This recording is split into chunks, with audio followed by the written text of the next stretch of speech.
Loading last year's season of Married at First Sight drew an incredible 2.2 million viewers for its dramatic finale in March.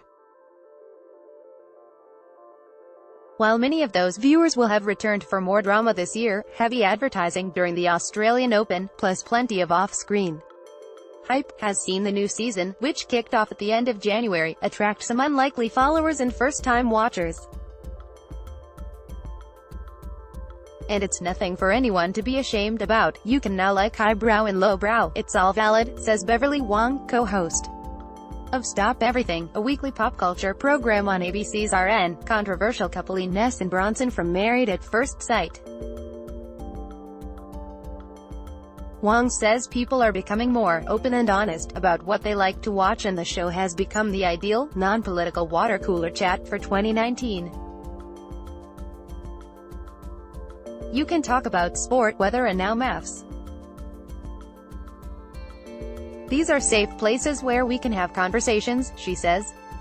In Melbourne, musician Mitch Power says his ordinary television habits generally include watching comedy shows and documentaries on Netflix, but his partner recently convinced him to watch an episode of Maths.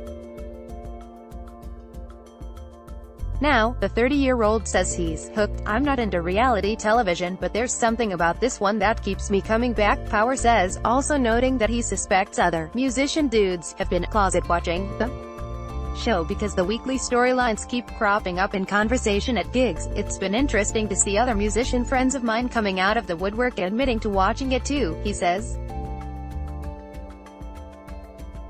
Loading recently, he was booked to play guitar for a few bands at an indie folk concert in Tasmania. After the show, he shared accommodation on King Island with another drummer and his wife. Turns out they shared an interest. They were huge Maths fans, Power says.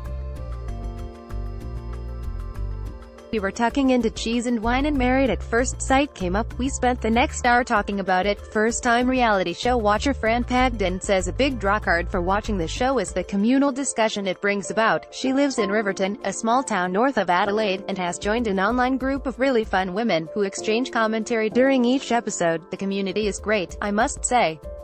I really enjoy that group of people, says the retired mental health worker.